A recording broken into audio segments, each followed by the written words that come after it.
The call came 3 days after my sister dumped her kids on a stranger's doorstep. And it was the kind of call that splits a family forever. Before diving into the story, comment where you're watching from and don't forget to subscribe so you won't miss the latest stories.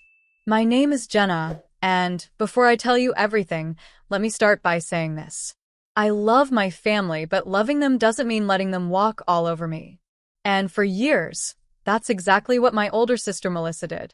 Melissa always believed she had the right to everyone's time, everyone's energy, and especially everyone's help. She had 2 kids before she turned 23, and ever since then, she treated motherhood like a chore she was tricked into. If there was a family gathering, she would dump the kids on someone else. If she wanted to go out, she'd call me 10 minutes before leaving and expect me to magically appear at her house. And for a long time, I did. But things changed this year. I finally moved out of our hometown in Ohio and got a small apartment in Chicago. It wasn't fancy, but it was mine. My job at the design agency was going well. I finally had a routine, and for once in my life, I felt like I wasn't someone's backup plan. But Melissa hated that. Every time I didn't answer her calls immediately, she'd send texts like, "You're getting selfish. You're forgetting family. You owe me. I raised you half your childhood." None of that was true, but guilt was her favorite tool. And then came that Friday morning, the day everything began to unravel. I was getting ready for work when my phone buzzed. It was Melissa. I sighed before answering. "Hey," I said, not hiding the exhaustion in my voice. "Jenna, I need you to babysit today," she said immediately. "No, hello, no, how are you?" "I can't," I replied.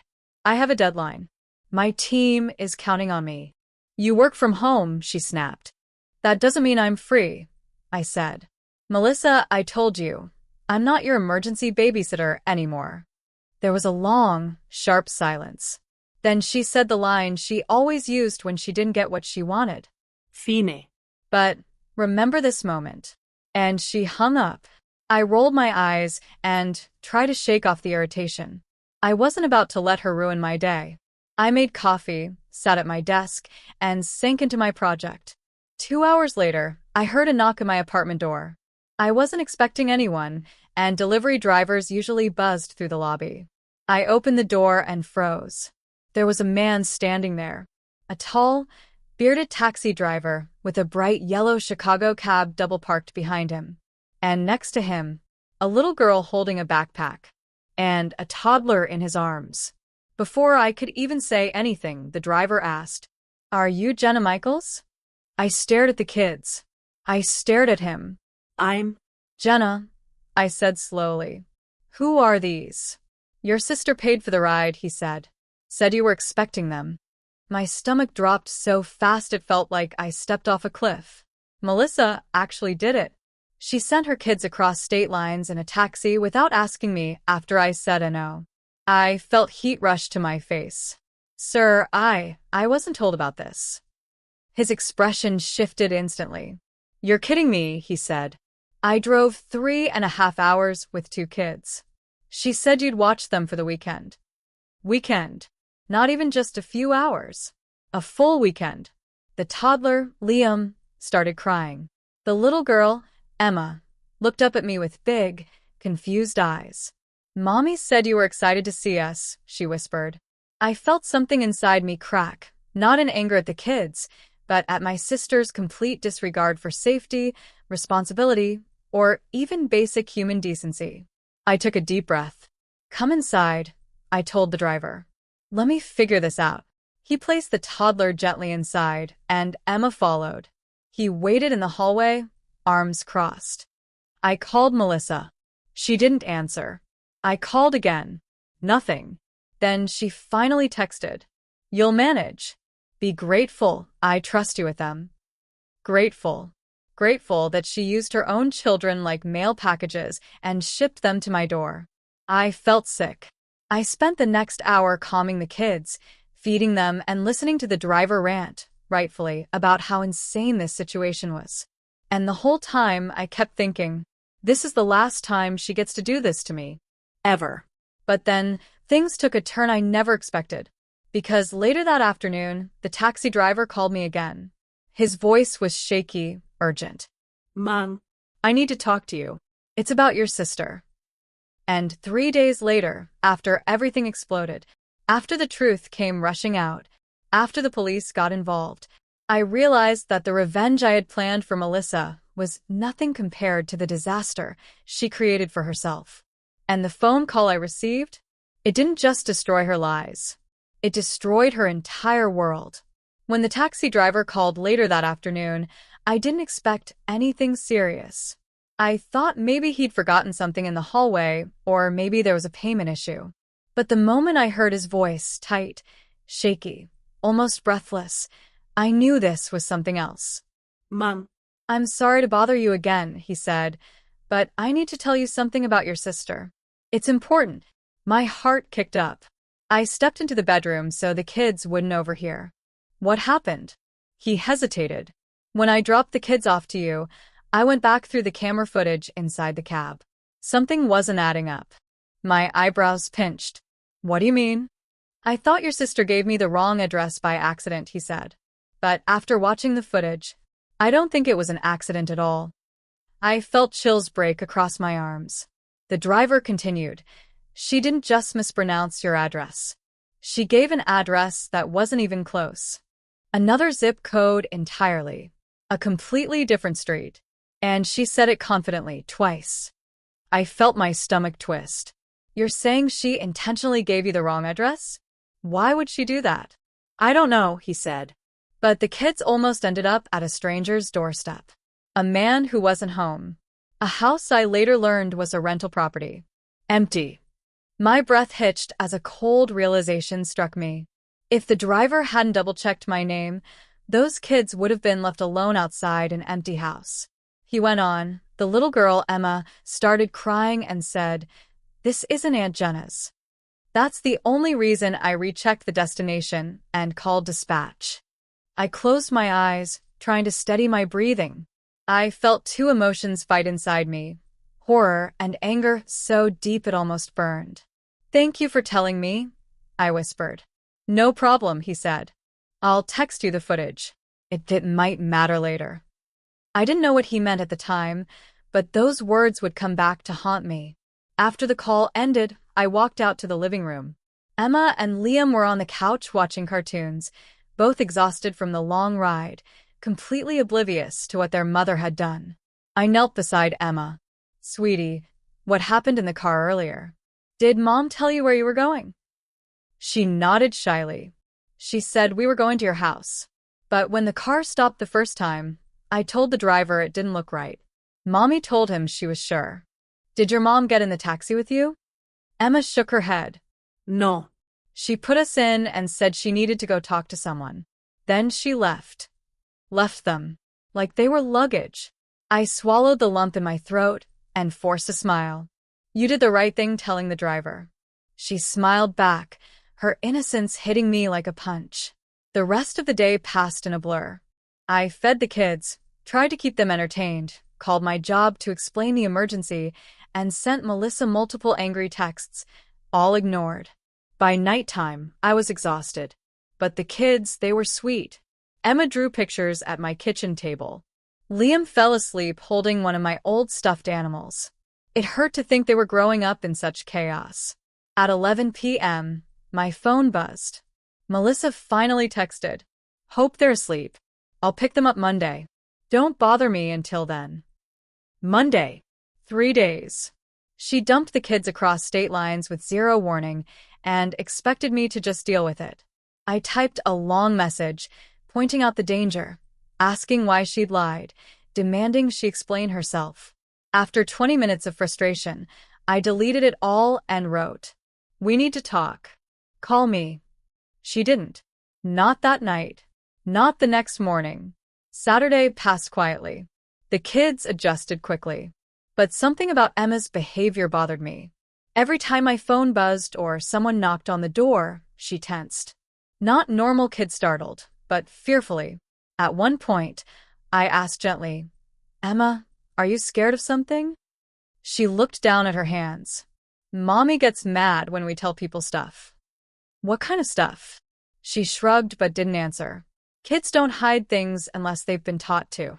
That night, after they went to bed, I finally received the cab footage the driver promised. When I saw Melissa's face on camera, smiling as she buckled the kids in, it stung. Not because she looked happy, but because she looked calm. Like sending her kids off to another city, alone, was totally normal. Then I heard her voice. Just take them to 1468, Briar Lane. She knows they're coming. 1468, Briar Lane. That wasn't my address. It wasn't even close. She said it smoothly. Intentionally. My chest tightened. Why? Why send them to a random empty house? Why lie about me agreeing? Why disappear after dropping them off? None of it made sense. But what I didn't know, what I couldn't have imagined, was that Melissa's secret was about to come crashing into all of us. And when the truth finally surfaced, it wasn't just about neglect. It wasn't just about irresponsibility. It was something far darker. And it started with a phone call I received 3 days later. A call that would expose exactly why my sister needed her kids far away from her that weekend, and why sending them in a taxi wasn't just selfish. It was the first sign that her world was already falling apart. By Sunday morning, something in the air felt wrong. Not just my sister is avoiding me wrong, but a heavier, colder wrong. The kind that settles in your chest before your mind even has time to understand what's happening. The kids woke up early. Emma quietly helped me make pancakes. Liam toddled around giggling at my cat. But the whole time, I kept glancing at my phone waiting for Melissa to say anything. She didn't. Not a text. Not a missed call. Nothing. By noon, I couldn't take it anymore. I dialed her number again. It rang once. Twice. 3 times. Then straight to voicemail. I stared at my phone, swallowing frustration and fear. This isn't like her, I whispered. Because for all her faults, Melissa was glued to her phone. She could ignore responsibility all day long, but she never ignored her phone. Not even when she slept. Something wasn't right. Around 3 p.m., I texted her. If you don't contact me today, I'm calling someone. Still nothing. And then, at 4:11 p.m., the kid's father, my ex-brother-in-law, Mark, called. My chest tightened when I saw his name. Mark and Melissa had a nasty split 2 years ago. We weren't close.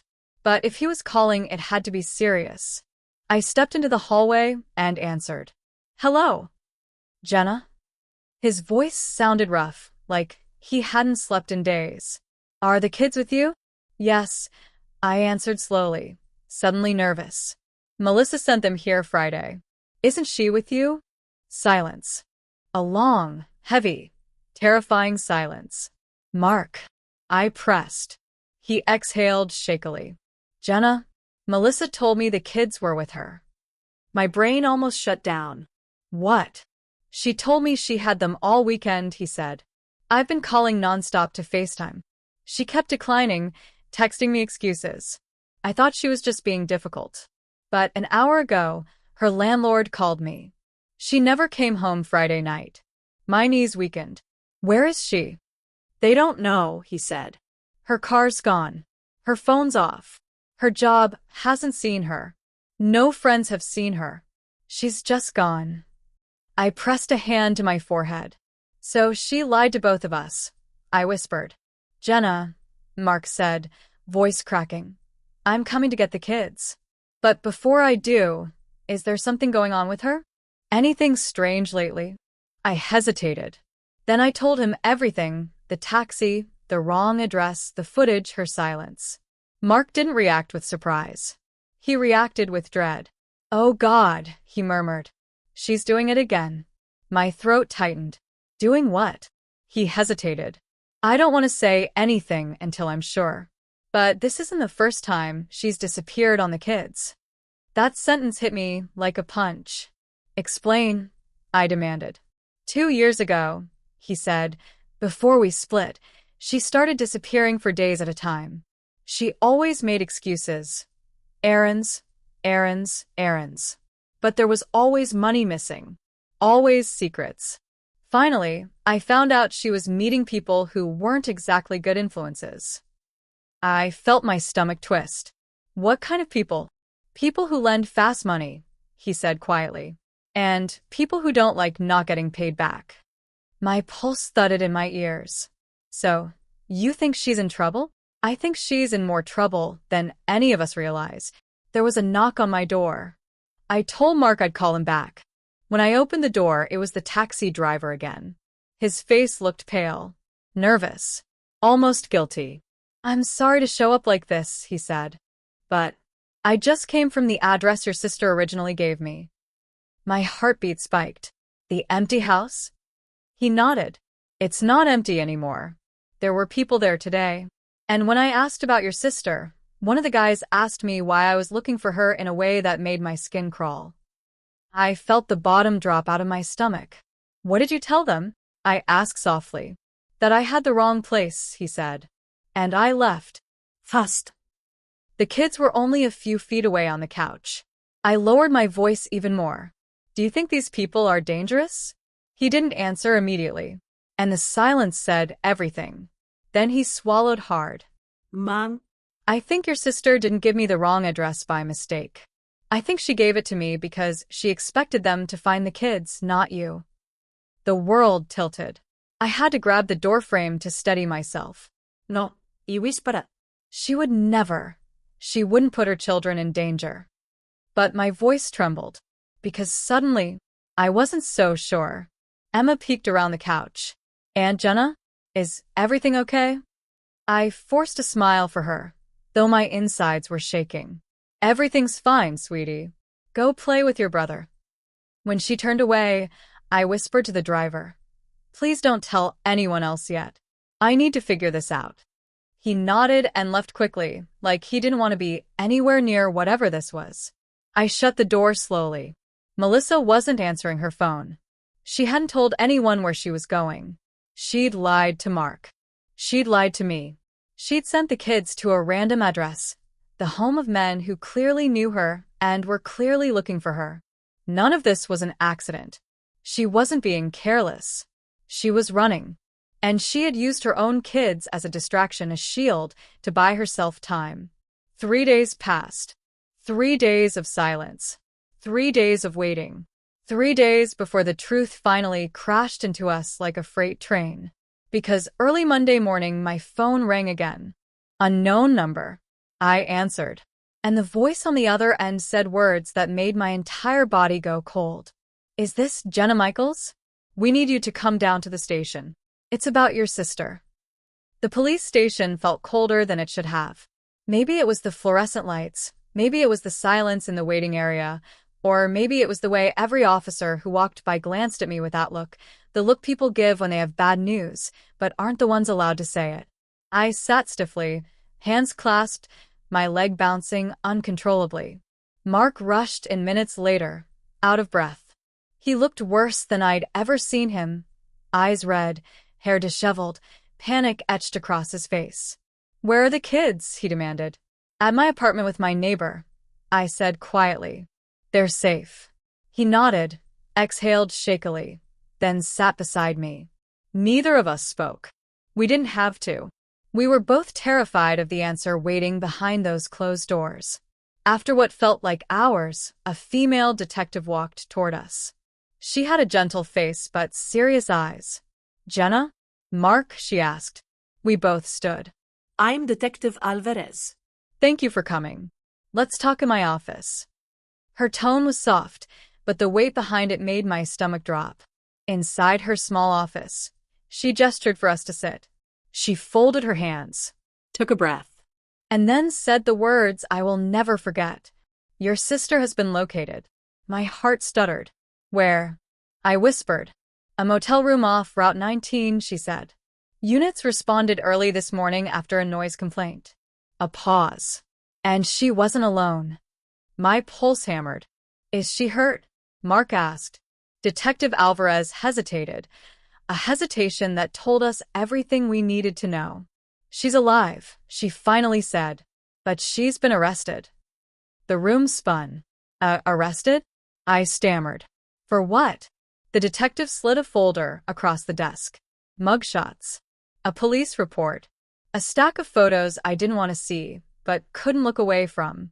Melissa's face stared back at me, pale, frantic, hollow-eyed. At the motel, the detective explained, officers found controlled substances, counterfeit checks, and evidence linking your sister to an ongoing fraud operation. She was staying with two men, both with significant criminal histories. My breath hitched. Fraud. Drugs. Criminals. My sister, the same sister who used to braid my hair when we were kids, had fallen this far? Detective Alvarez continued, her voice gentler now. It appears Melissa owed these men a substantial amount of money. Thousands. She'd been avoiding them for weeks. According to the preliminary interviews, they were pressuring her, threatening her. Mark closed his eyes, face contorting in pain. And the kids, he croaked. They were never supposed to be involved, the detective said. But when her debt collectors started showing up at her apartment, she panicked. She needed to get the kids away before they were used as leverage. My chest tightened. So she sent them to me, I whispered, trying to understand, trying to make it make sense. But then the detective said something that made my blood run cold. She didn't send them to your address. I swallowed hard. She sent them to their address. The men at the rental house. The men the taxi driver encountered. The men looking for her. She thought, Detective Alvarez said quietly, that if the kids showed up there, the men would think you were trying to interfere, not her. It would buy her time to escape. I felt like I'd been punched in the throat. Mark stood abruptly, pacing, running a hand through his hair. She used them as a shield, he choked. She sacrificed her own kids' safety for time. My voice cracked. She risked them being taken. Or worse, the detective added softly. A cold, visceral rage bloomed in my chest. Not just anger, but betrayal. Deep, shaking betrayal. Detective Alvarez continued carefully. When officers interviewed the men at the rental house this morning, they admitted they were expecting someone. They didn't deny Melissa had been involved with them. They didn't deny she owed them money. They didn't deny their intentions. I shuddered. My stomach rolled. She leaned forward. I need to ask, did Melissa ever tell either of you why she was so desperate for money? Mark shook his head. She told me nothing. She just disappeared, came back, disappeared again. I thought she was struggling mentally. I didn't know it was this. Detective Alvarez looked at me. Jenna? I shook my head numbly. She never told me anything. I didn't even know she was involved with these kinds of people. The detective exhaled softly. We've taken her into custody. She's being charged with multiple offenses. Depending on the DA, she may not see the outside of a courtroom for a very long time.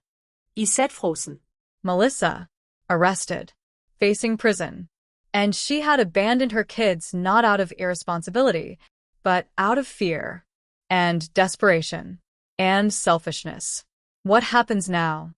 I whispered. For now, the detective said gently, the children stay with you and Mark. Child Protective Services will need statements. There will be a hearing, but they're safe. And that's what matters most. Mark nodded, eyes glassy. I just want them safe. As we stood to leave, Detective Alvarez added one last thing, something that stuck in my bones. Jenna, she said softly, if that taxi driver hadn't double-checked the address, we would be having a very different conversation. I froze in the doorway. A shiver ran through me, a violent, nauseating wave. Because in that moment I understood. My sister didn't just betray her own children. She almost destroyed them. And when I walked out of that station, something inside me hardened. This wasn't going to end with her arrest. Not for me. Not for those kids. There would be accountability. There would be consequences. There would be revenge, not out of spite, but out of justice. For Emma. For Liam. For every lie Melissa told. For every danger she put them in. For everything she tried to run from. My mother leaned back in her chair, arms crossed, eyes cold as ice. For a moment, the entire room fell silent. No fork scraping, no whispers, nothing. just her staring at me like I was the villain of her story. Fine, she finally said. If you're so confident, tell everyone why you didn't come to the baby shower. My sister looked at me with fake innocence, as if she hadn't said a single toxic thing in her life. Her husband shifted awkwardly. My aunt leaned forward like she was watching a TV drama. I took a deep breath. If they wanted the truth, I'd give them the truth.